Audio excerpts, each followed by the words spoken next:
प्यारे बच्चों, आज हम पढ़ेंगे प्रश्नावली 4.1 का दूसरा प्रश्न। निम्न स्थितियों को द्विघात समीकरणों के रूप में निरूपित कीजिए। इसमें पहला प्रश्न है, एक आयताकार भूखंड का क्षेत्रफल 528 मीटर स्क्वायर है। क्षेत्र की लंबाई मीटरों में चौड़ाई के दुगने से एक अधिक है। हमें भूखंड की लंबाई और चौड़ाई ज्ञात करनी है। तो बच्चों, हमें भूखंड की लंबाई और चौड़ाई ज्ञात करनी थी और लंबाई और चौड़ाई में जो रिलेशन दिया था उसके लिए हमने सबसे पहले माना है कि भूखंड की चौड़ाई बराबर x मीटर और भूखंड की लंबाई जो चौड़ाई के दुगने से एक अधिक है। तो चौड़ाई x है तो चौड़ाई का दुगना कितना हो गया 2x और उससे एक अधिक यानी 2x + 1। तो दोनों ही मीटर्स में हैं। अब प्रश्न पे आते हैं। प्रश्न कह रहा है आयताकार भूखंड का क्षेत्रफल बराबर 528 मीटर स्क्वायर। तो आयताकार भूखंड है और आयत के लिए जो क्षेत्रफल का सूत्र होता है वो क्या होता है, लंबाई गुणा चौड़ाई। तो लंबाई गुणा चौड़ाई का मान हमें कितना दिया है, 528 मीटर स्क्वायर।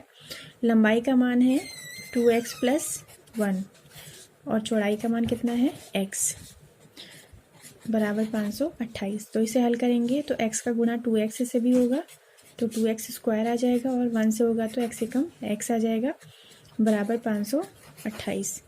इस 528 का हम इधर पक्षांतर कर देते हैं तो हमें क्या प्राप्त होगा, 2x स्क्वायर + x माइनस 528 = 0।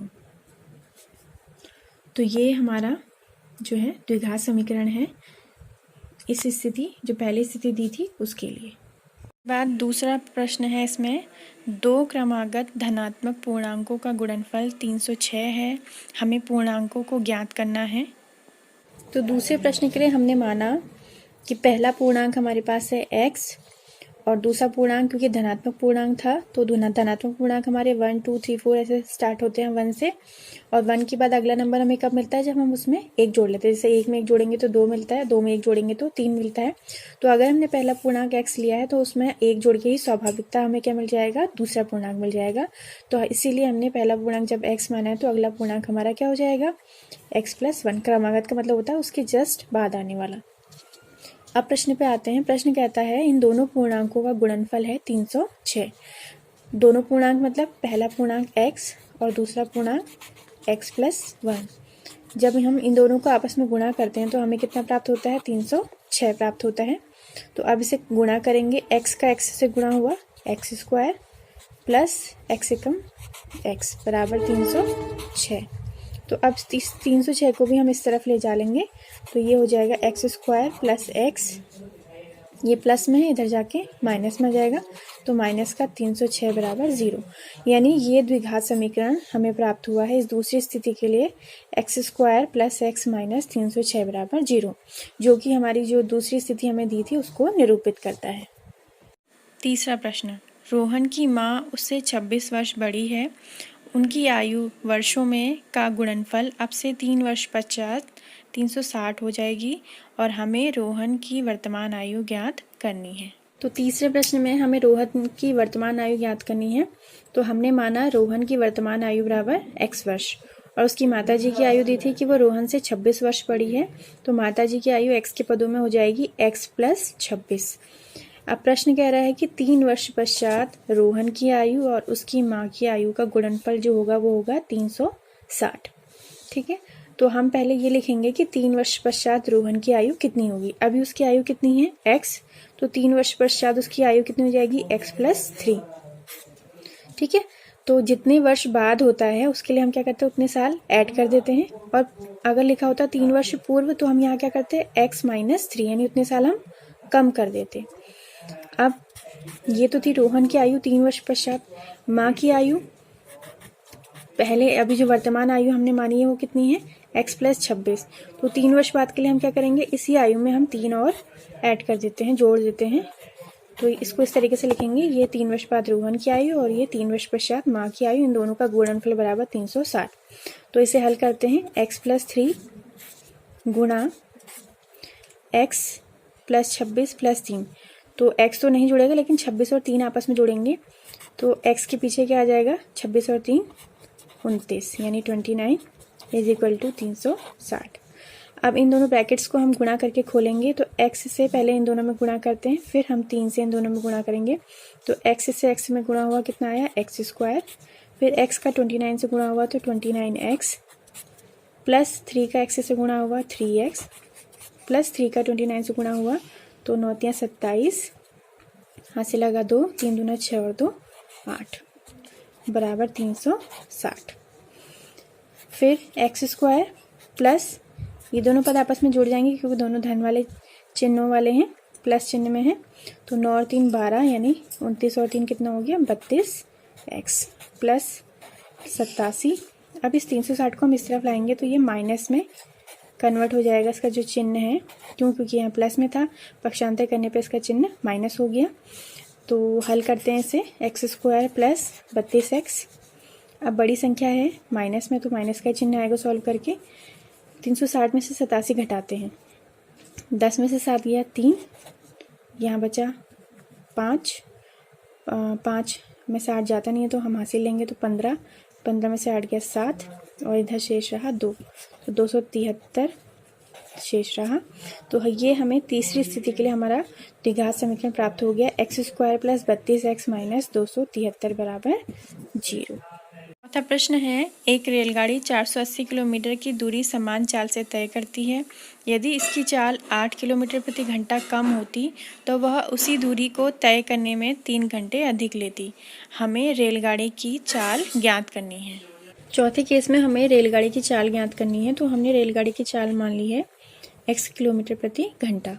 अब प्रश्न के अनुसार रेलगाड़ी जो है, जो दूरी तय कर रही है वो दूरी है 480 किलोमीटर। ठीक है, तो यहाँ पर हमें संबंध दिया गया है इस प्रश्न में चाल, दूरी और समय का। तो यहाँ पर जो हमारे पास सूत्र होता है चाल, दूरी और समय का, वो क्या होता है, चाल बराबर दूरी बट्टे समय।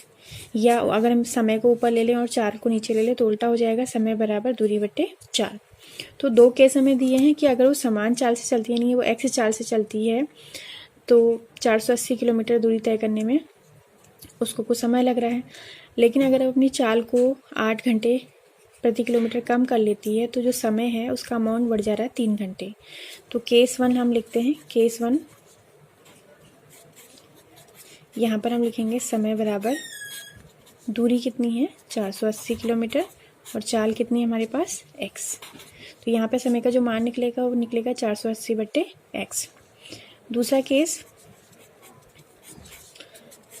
यहाँ पर ये कह रहा है कि जो समय है वो 3 घंटे बढ़ जा रहा है, यानी समय में 3 घंटे बढ़ जा रहे हैं यदि चाल जो है x उसमें से 8 किलोमीटर प्रति घंटे की कमी हो रही है, यानी चाल जो है वो 8 किलोमीटर प्रति घंटा कम हो जा रही है। तो ये दूसरा केस है। अब हम क्या करेंगे, यहाँ पहले केस से जो समय का मान है इसको यहाँ इस संबंध में रखते हैं। तो समय का मान कितना मिला है हमें 480 बट्टे x प्लस 3 बराबर 480 बट्टे x माइनस 8। ठीक है, तो यहाँ पर कंफ्यूज नहीं होंगे, बल्कि यहाँ पर यही देखेंगे कि ये हमारा समय है जो इस केस से क्या है 3 घंटे अधिक है, जब इस दूरी को तय करने में कितनी चाल जो है रेलगाड़ी की है x माइनस 8, यानी अपनी ओरिजिनल चाल से 8 किलोमीटर प्रति घंटा कम है। तो इसे हल करते हैं, 480 प्लस x का 3 से गुणा हुआ तो 3x बट्टे x बराबर 480 बट्टे x माइनस 8। अब सॉल्व करने के लिए हम बजोगुणन करेंगे, यानी x माइनस 8 का गुणा होगा 480 प्लस 3x से, और x का गुणा हो गया इधर 480x। तो यहाँ हल करते हैं, x से 480 का गुणा हुआ तो 480x प्लस x से 3x का गुणा हुआ 3x स्क्वायर, फिर प्लस माइनस माइनस 8 का 480 से गुणा होगा 8 गुणा 0 0, 8 8 64, यहाँ से लगा 6, 8 चौको 32 और 6 38 बराबर 480x। ठीक है, तो और इसमें एक पद और रह गया है प्लस माइनस माइनस, क्योंकि यहाँ पे 2 पद इसमें 2 पद इसमें है तो टोटल 4 पद आने चाहिए, 1 2 3, और चौथा पद हो जाएगा प्लस माइनस माइनस 8 24x। अब इसमें हम क्या देख रहे हैं, 480x यहाँ भी है, 480x यहाँ भी है, तो ये दोनों कैंसिल हो गए। तो हमारे पास क्या बचा, यहाँ बचा 0 और इस तरफ हमारे पास 3 पद बच गए, 3x² माइनस 24x माइनस 3840 3840 बराबर 0। अब इन तीनों में ही अगर हम देखें तो 3 कॉमन है, तो 3 से भाग दे देते हैं प्रत्येक पद में। तो हमारे पास नया समीकरण क्या बनेगा, 3 से 3 कटा तो यहाँ आया x² माइनस 3 से 24 कटा तो 8x 3 8 24 माइनस 3 से इसमें भाग देते हैं, 3 एकम 3 3 दूना 6 3 8 24 और पीछे 0 बराबर 0। तो ये हमारे लिए चौथी स्थिति के लिए जो समीकरण हमारा द्विघात समीकरण हमें प्राप्त हुआ है वो है x² माइनस 8x माइनस 1280 बराबर 0। तो इस वीडियो में हमने प्रश्नावली 4.1 के प्रश्न संख्या 2 के सभी भागों को हल करना सीखा है। उम्मीद है आपको ये प्रश्न समझ में आए होंगे। मिलते हैं अगले वीडियो में।